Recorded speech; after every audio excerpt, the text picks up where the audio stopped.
when the lane moving fast. Hey, let them all cross. If they hate, then let them hate and make a bigger boss. Hey guys, before we jump into the episode, I wanted to let you know it is brought to you by the NMFTA.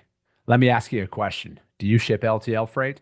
Then listen up, because the NMFC changes went live on July 19th, and they're the biggest updates in the history of freight classification.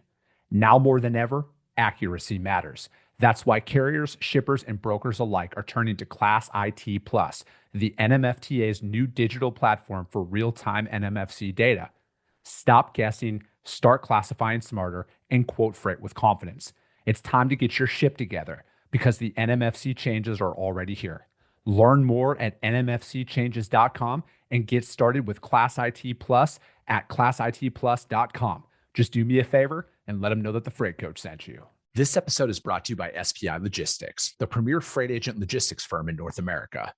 For over 40 years, SPI has been diligently building the most successful freight agent network to provide first-class relationships for our shippers, receivers, and carrier partners.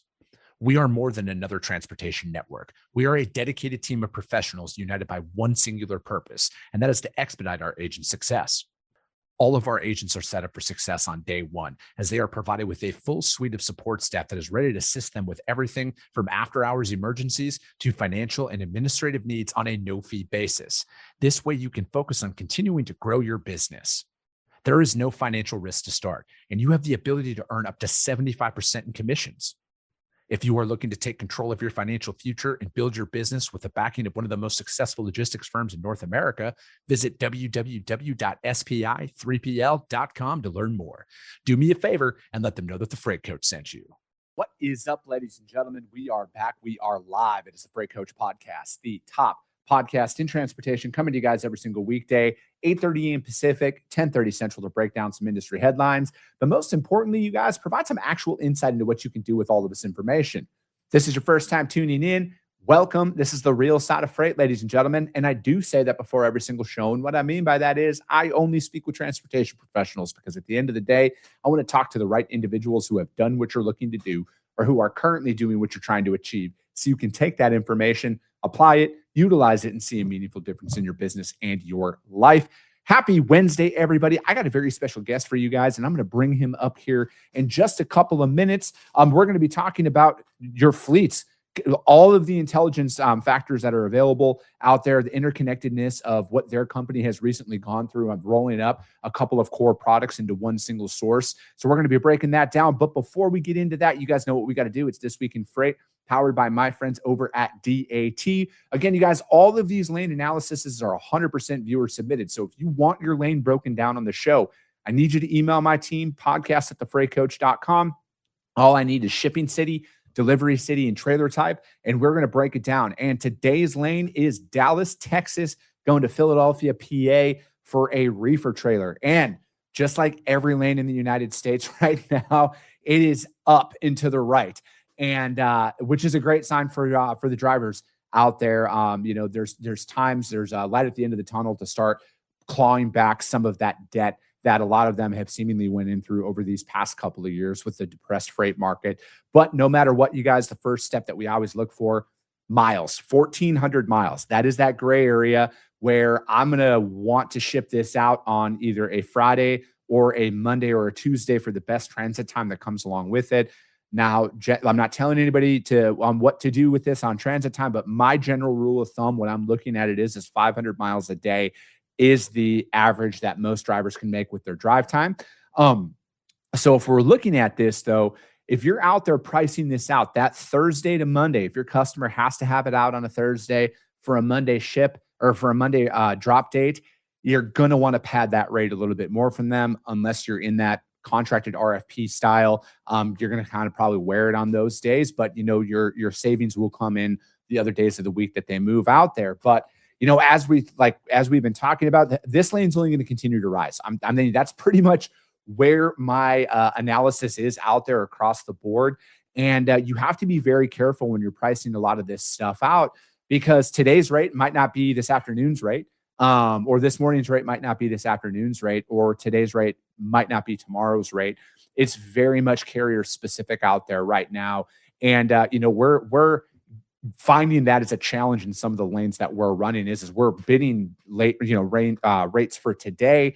And if there's any changes on the shipping date or anything like that, rates can tend to rise out there. But we are seeing some stabilization in pricing where it's not as drastic as it was a couple of weeks ago in like the swings, but that's not on every single lane out there. So it's like you really need to attack this as a lane by lane basis. And like I was saying, now more than ever, the where your freight is going, that outbound market, you need to really pay attention to that and see how that is looking overall from a freight perspective and a rate perspective, because it's not that you're not going to be able to find trucks for it. It just might not be for the price that you're looking to pay on it, because if there's a depressed freight market that this lane is going into, Philadelphia is good. Dallas to Philly is a power lane, but I'm just using this as a general rule of thumb in case you have a lane out there that you come across. You're going to need to talk to your customer about that in, kind of padding that, because the rate per mile just might not work that you see out there. That's why I'm so against national averages and using that as a pricing strategy, because it's not a pricing strategy. You need to go in there and find that rate that works specifically for that lane, and not in every two lane is the same, especially right now, you guys. And you need to be having these conversations with your customers on a weekly basis at minimum. All right. You need to be talking to them about the fact that you might have trucks. It might not be for the day that they're looking to ship it on, but you got one for them. And it's just one of those situations right now, you guys, that brokerage to me is as simple as this. The person with the truck is going to win. And how you navigate through these shifting times, or even if there's tightness in capacity on certain days of the week, you got to present any and all options that are out there. And it's not fun. It's not a fun conversation to have, but you need to deliver the solution. And that's all you're doing right now, no matter what, because a lot of people are dealing with capacity issues out there. You can be that light at the end of the tunnel for these individuals just by providing that stuff. But this lane in particular, Dallas to Philly, it's a power lane. You're going to see enough capacity on it. I predict that this rate is going to continue to rise. As you see, it's up $1,000 over the year. I think this is going to be pushing close to six, with a 6 in front of it here as the summer months progress out there, because capacity, rates increase around the 4th of July and everything. So pay attention to that as that is coming up. But again, from a capacity standpoint, I think you're going to be just fine.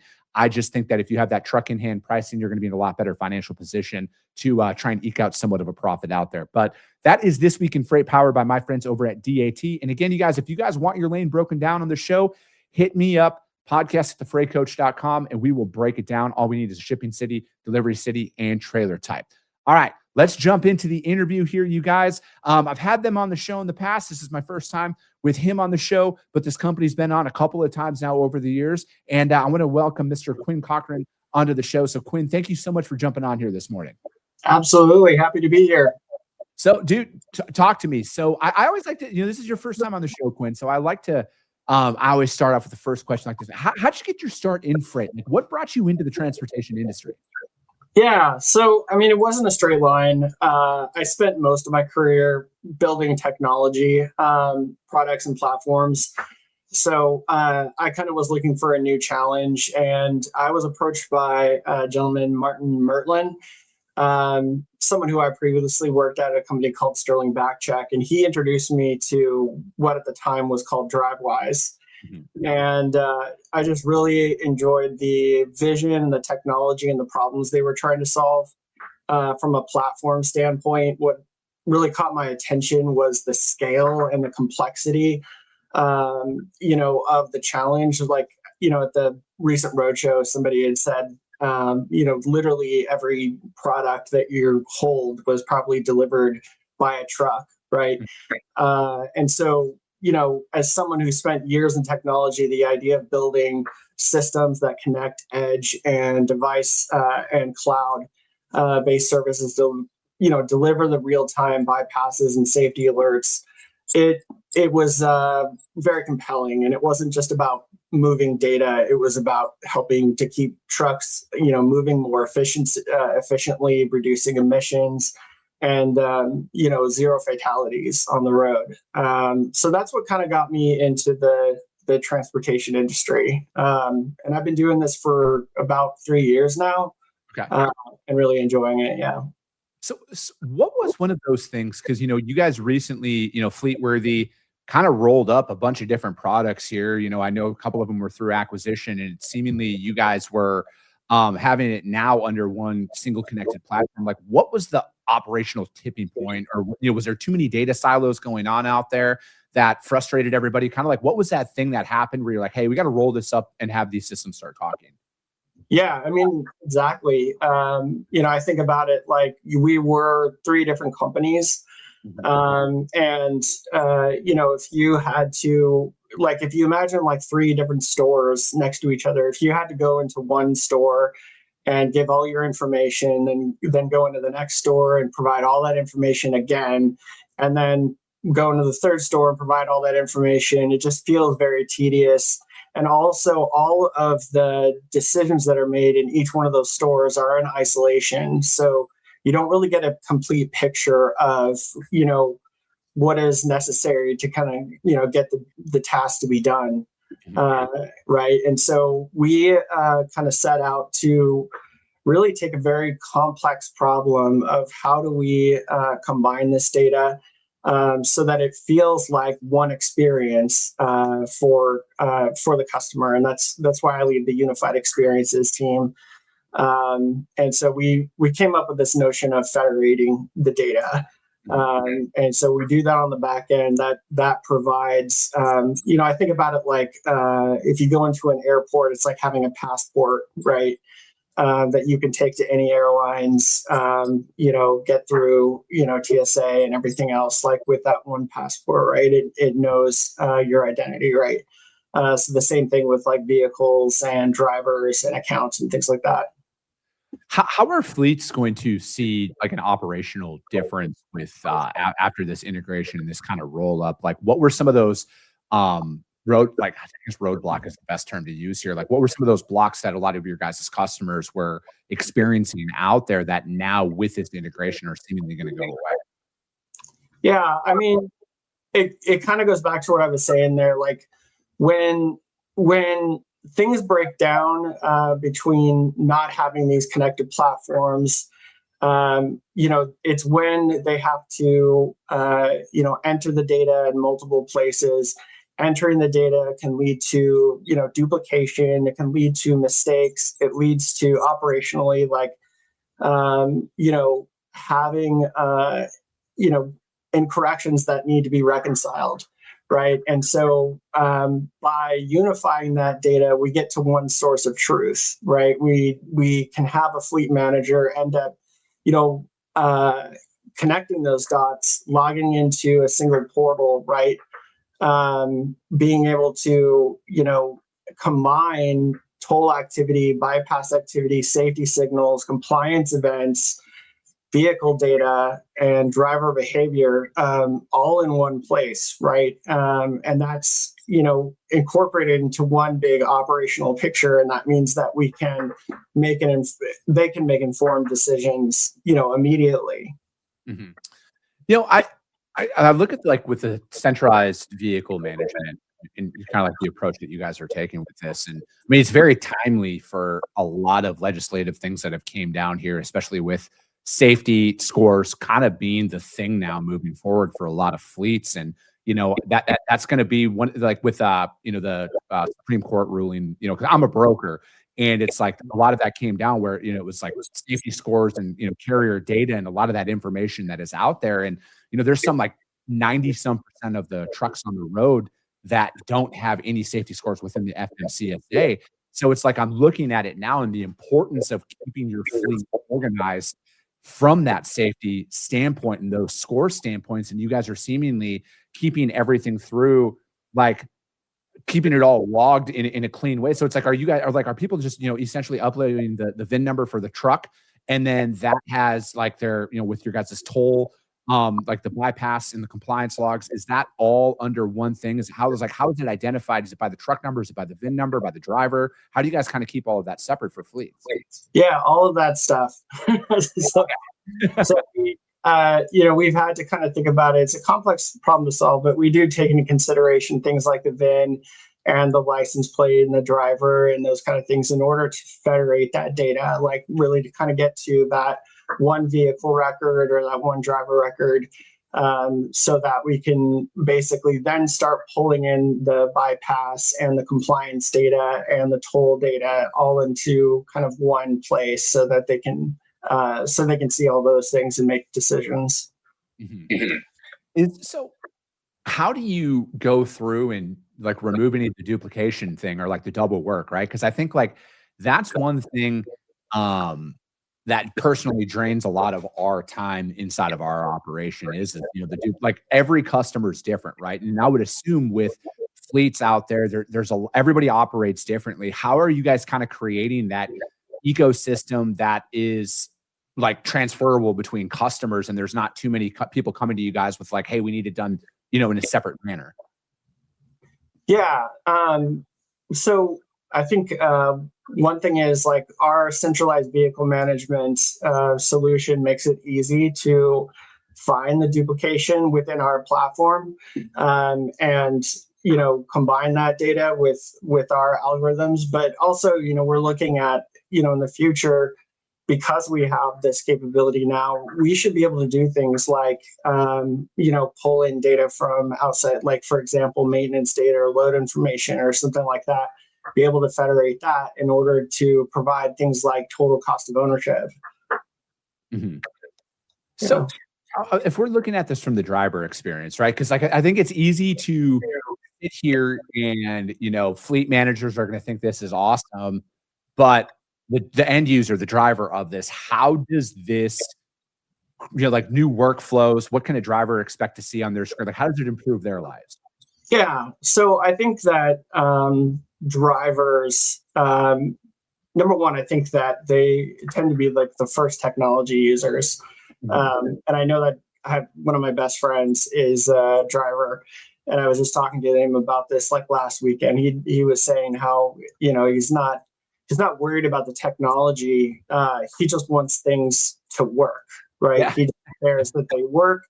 And so with federation, you know, the vehicle and the driver information is more consistent across the applications.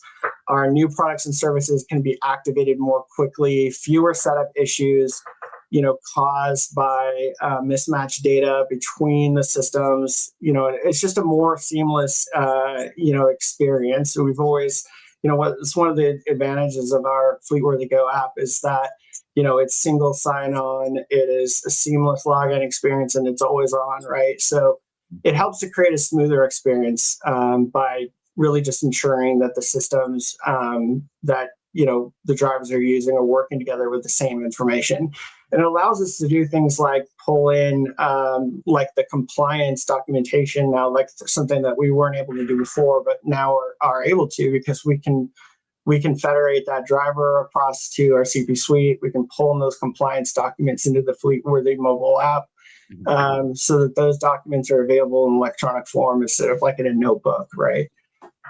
Do you think that we're going to be in a world here soon, Quinn, where, I mean, because I'm just going off of your guys' product offerings here, like you guys keep, you know, compliance data, all of this stuff, bypass information, all of that is going to be in there. Do you think we're going to get to a world where the driver's going to pull up to a scale, for example, and there's just like, they're just going to, like, everybody's going to have like a QR code, and it's going to like scan the QR code, and it's going to be a pass fail just based on that, where there's going to, you know, they might not even have to slow down, right? Where it's like, they're going to get that in-app alert where it's like, hey, your data's been scanned, you're up to date on everything, you're good, don't have to stop at scale. Could you see a world where that would be a thing?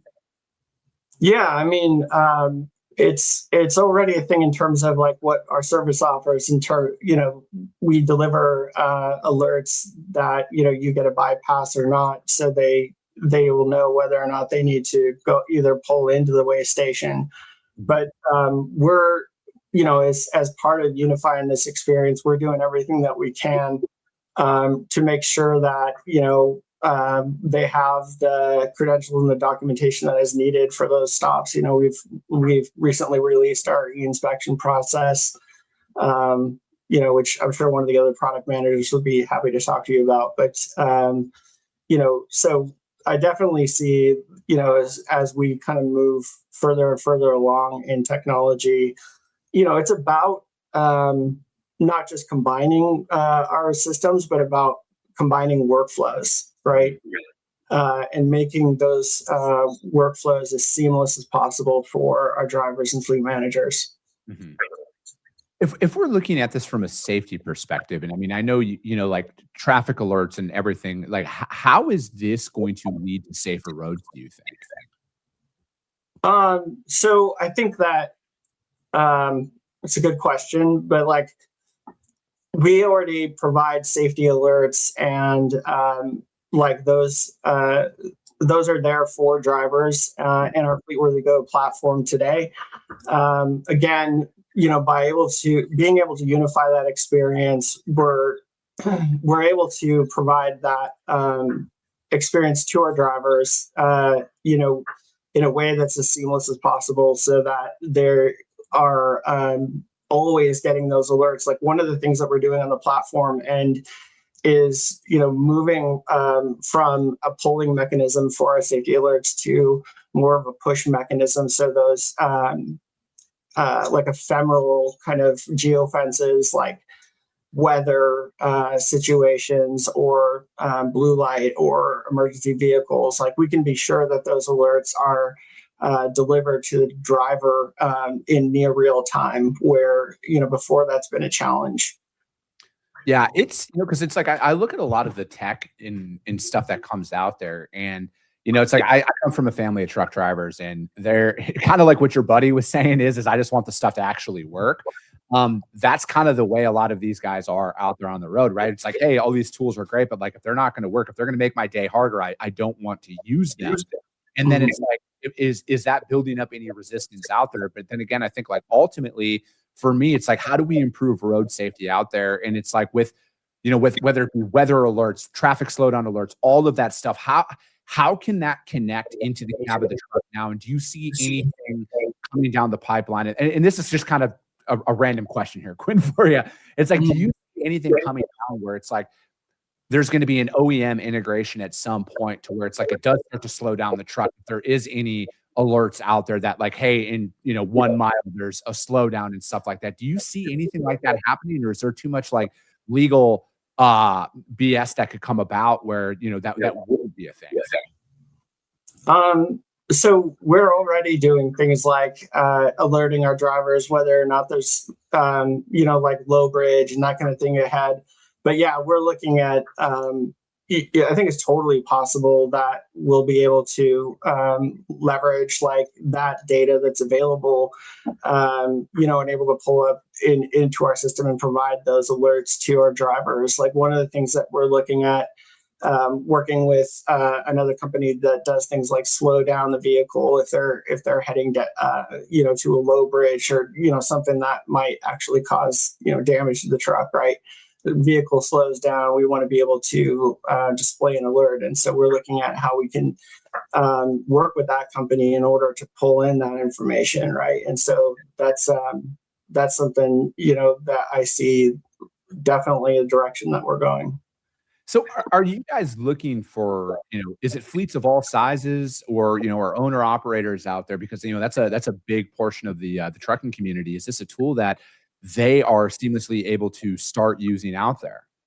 Yeah, definitely. This is available for owner operators all the way up to enterprise fleets. So we have some of the largest fleets in the world using this, and we have a pretty good size number of owner operators that are onboarding as well. Okay. So, like I was talking about earlier with a lot of stuff that's going on in like with the FMCSA, for example, like I think that's going to be a thing that I could see, again, I can't prove this, but like I could see a lot of the drivers and the fleets out there pushing back on their tech providers to help them show like, hey, we have a satisfactory safety rating out there, because I think safety scores is going to be more of a thing out there with a lot of these recent rulings. What's something you could tell to your users out there, like, hey, with this out there, we're going to keep your data up to date to ensure that there isn't any service disruptions out there? Yeah, that's like I think you basically said it right. And we're the other product managers that's responsible for safety could probably speak to this better. But I think that again, it comes down to ensuring that that data is tied to the right driver, right?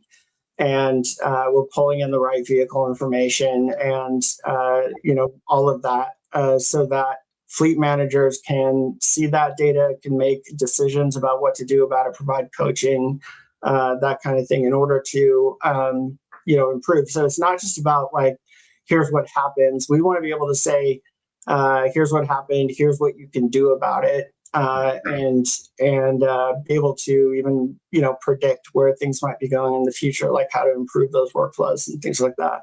Do you think a lot of your guys' customers after the implementation phase were unaware of a lot of what was out there, that they, just kind of like from a safety perspective, right? Like an action plan, all of that stuff. Like, I think everybody has data, Quinn, but it's what are they doing with that data?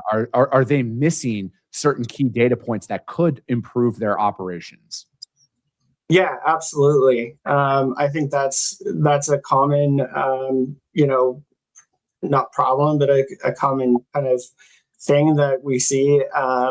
But with this, we're able to pull together that data into things like single dashboards, so that we can do cross-product analysis. And we're starting to bring in AI as well with Vantage. And so you're going to be able to do like, essentially like, natural queries where you're just asking things and it's responding back with insights, doing cross-product analysis that we wouldn't have been able to do without federation, to advise fleet managers what's going on and what they can do about it. Mm-hmm.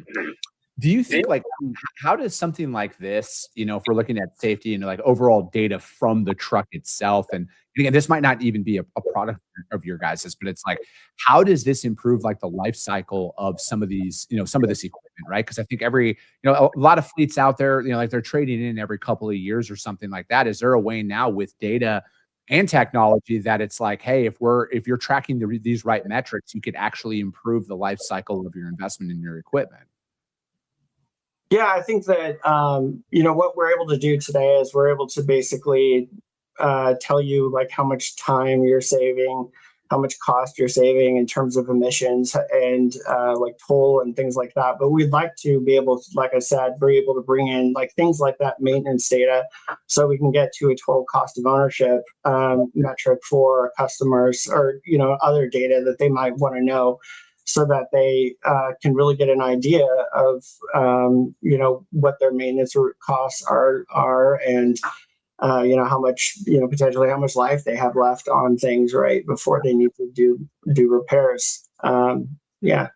No, 'cause I look at it from like a preventative maintenance standpoint, because like my dad drove for 40 years, right? And he was so big on, putting that out there, at least to me from an information standpoint, is it's like, hey, if you do the little things right on your vehicles, whether it's your semi or your car, it will improve the life cycle of it, right? It's going to minimize that breakdown risk that's out there. And it's like, if you look at it, from like a maintenance perspective, and it's like, how much are some of these fleets spending on like towing and downtime because they missed something out there? So it's like, that's like what I'm the most excited about with a lot of this stuff that I see coming out there, Quinn. And I know it's a little bit off topic, but it's like being able to take all of this data and be able to provide that to your guys' customers to improve that, right? Because it's like, that's the biggest piece of overhead that they have on their balance sheet is it's like, how do we, obviously if they don't have trucks running, they're not making money. So it's like, how do we keep their trucks running at a longer pace and then get ahead of some of those, like whether it's preventative maintenance or, hey, there's a probability that this is going to need to be repaired in the next 10,000 miles, schedule that right now. That's like what I'm the most excited about from a tech standpoint is like, how do we help these fleets operate more efficiently out there to keep their trucks rolling? Right. Yeah. It's kind of like the adage of, if you manage the pennies and the dollars take care of themselves. Right. Mm-hmm. And I think that there's just so much data that's coming at, fleets right now, whether it's from the ELD or sensors, or, whether it's coming from our system as well. And so there's a ton of data, there's a ton of decisions that they need to make. And what we need to help them with is, what is the data that you need to care about, and what can you do with it? Because that helps to kind of cut through the minutia and get to faster decisions, which, leads to making sure that, our trucks are road ready and on the road.